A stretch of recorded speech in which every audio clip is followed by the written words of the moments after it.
갈수록 심화되는 미중 갈등에 양국 경제 모두 휘청. 최근 심화한 미중 갈등이 양국 모두의 경제에 타격을 주고 있다. 중국에서 외국인 자금이 썰물처럼 빠져나가고 있고 첨단 반도체 분야를 중심으로 대중국 디커플링을 강화한 미국 역시 무역 적자 폭이 가파르게 증가했다. 중국은 미국과 서방의 경제 블록화에 따른 배제 외에도 기대보다 더딘 신종 코로나 바이러스 감염증 사태 회복까지 해결해야 하는 처지다.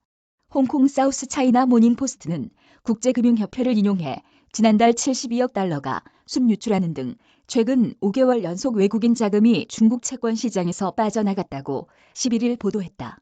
또 미국 싱크탱크 애틀랜틱 카운슬이 중국 국채 등기결산위원 책임공사와 상하이어 음교환소 등의 자료를 분석한 결과 올해 1에서 3월 중국의 은행 간 채권 시장에서 빠져나간 해외 기관 투자자의 자금이 1,145억 위안에 달한 것으로 집계됐다.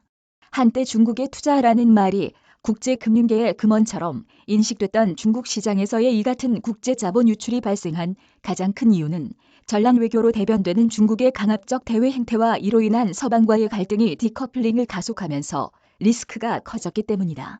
리오프닝한 중국 내수 경제가 예상보다 코로나19 충격으로부터 회복이 더딘 것도 한몫했다. 제러미 마크 애틀랜틱 카운슬 지리경제학센터 선임연구원은 시장 심리의 변화로 중국으로의 자본 유입이 줄어들었다며 경제 전망에 대한 우려가 커지는 상황에서 중국의 좋은 징조가 아니다라고 말했다. 그러면서 그는 인구 노령화, 생산성 증가세 둔화, 당국의 규제와 정치적 불확실성 등의 문제도 부각되는 상황이라고 중국 경제 당면 문제를 짚었다.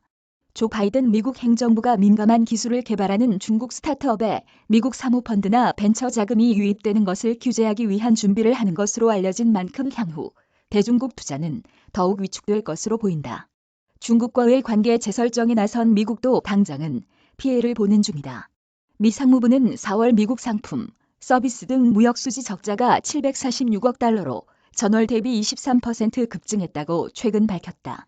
이에 따라 미국의 무역 적자는 지난해 10월 이후 6개월 만에 최고치를 기록하게 됐으며 여기에는 세계적인 소비 약세와 달러 강세, 대중국 무역 비중 감소 등이 원인으로 꼽힌다. 특히 전체 상품 수입에서 중국이 차지하는 비중이 큰 폭으로 감소하며 미중 갈등에 따른 영향이 크다는 분석이 나왔다.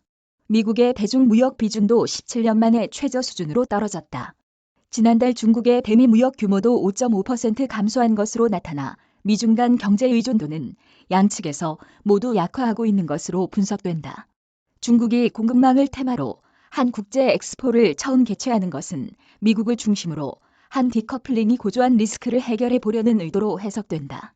중국이 세계 공급망에서 대체 불가능한 위치에 있다는 메시지를 국제사회에 보여주기 위한 것이라는 얘기다. 중국 관영 글로벌 타임스는 중국 국제 공급망 엑스포가 11월 28일부터 12월 2일까지 베이징에서 열린다고 전날 보도했다. 매체는 현재까지 약 100개 기업이 참가 신청을 했고 외국 기업 중에서는 미국 기업이 가장 많다고 전했다. 이우중 기자 이메일 주소